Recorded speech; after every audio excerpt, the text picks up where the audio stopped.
It's my algorithm, but I see Shiloh and Shedeur more than I've ever seen any undrafted guy or fifth round guy on social media in the history of Instagram, Threads, Twitter, X, whatever it is. Like, those dudes are everywhere. And they caught some of Deion's strays, right? Deion had a level of greatness that was untouchable.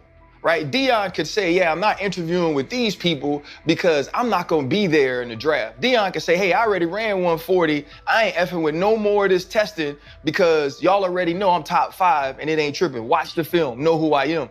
That's the difference between, I think, Deion and who his kids were.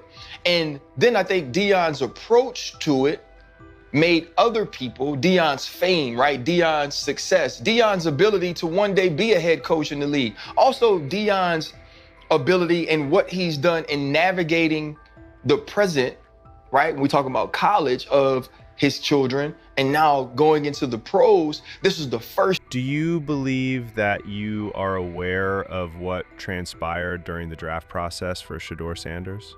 Believe me when I say that you have no idea what you are talking about, because Ryan Clark has just thrown a stick of dynamite right into the middle of the National Football League world.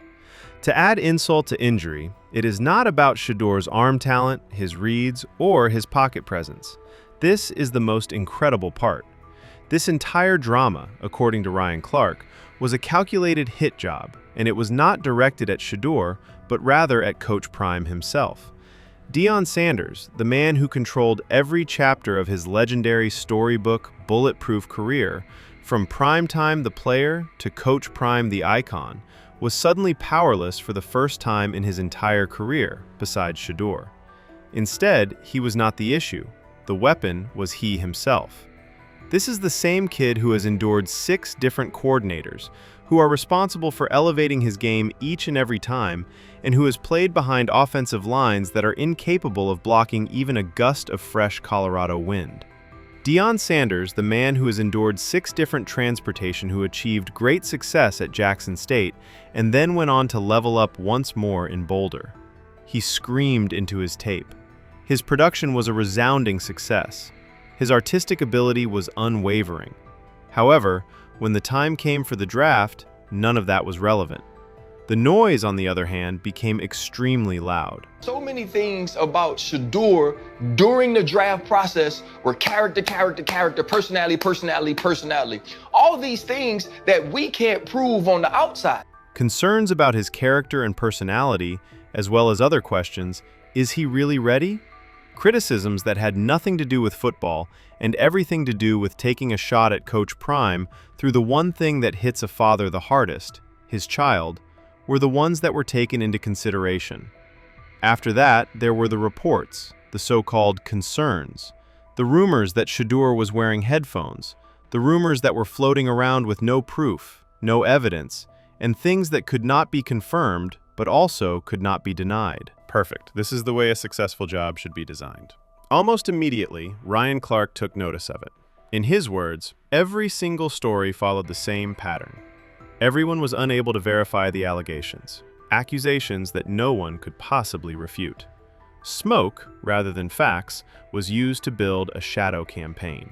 Not at all random was this. That was a strategic move. For the reason that once critics realized they were unable to attack the tape, they were unable to touch the statistics, and they were unable to question the production, they went after something else. The person he is. Rumors developed from whispers. The rumors turned into concerns. And all of a sudden, NFL teams were required to conduct investigations into absurdity. But here's the catch, and it's the part that everyone was completely taken aback by. The topic of Shedeur was never brought up.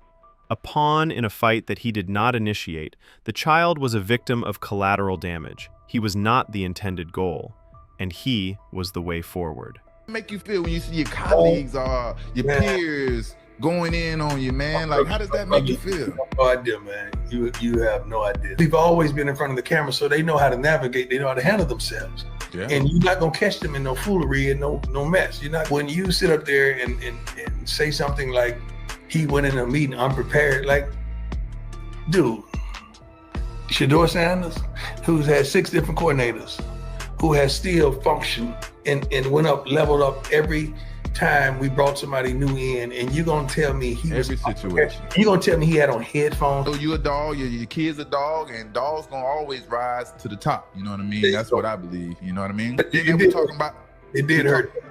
The Bible says God uses the foolish things to confound the wise. So it was some foolish stuff that went on, but you know what? That gave them. The end goal was to achieve Coach Prime. It was the intention of the narratives that were constructed around Shedeur to strike Deion Sanders where it hurts the most, which is through his own son. Use of the next generation as a weapon. Old grudges, old resentment, and old enemies are all examples of this. What's even more crazy is that it also worked.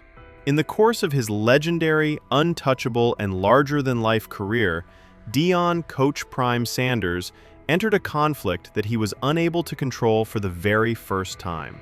He was a man who triumphed in every situation he entered. When, however, the concept of Coach Prime coaching in the National Football League became a reality, there was no direct assault on him from them. The first people they shot at were his children. There was no competition in that. That was a fearful act. Considering that Cris Carter was supposed to be a brother or a peer in the game, Ryan Clark stated that the comments made by Cris Carter were the ones that resonated the most deeply with him. During this time, superstars such as Michael Irvin and Keyshawn Johnson stood tall in defense of Shedeur, demonstrating that the truth was true. Those individuals who did not feel threatened by Deion's rise to prominence were the ones who spoke the most in his favor. This is where the irony sits. The attempt to sabotage flopped. A greater number of people became aware of Shiloh and Shedeur on social media than 50% of the drafted class. Perspectives emerged from the hatred. Doubt eventually transformed into attention, and Shedeur became more well-known than players who were considered to be beneath him.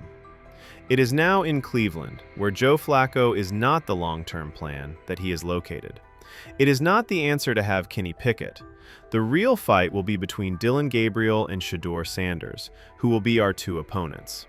And after everything that he has endured, including rumors, attacks on his character, broken offensive lines, 6 different coordinators, a hostile environment, and a training camp competition that will not break him, it will wake him up.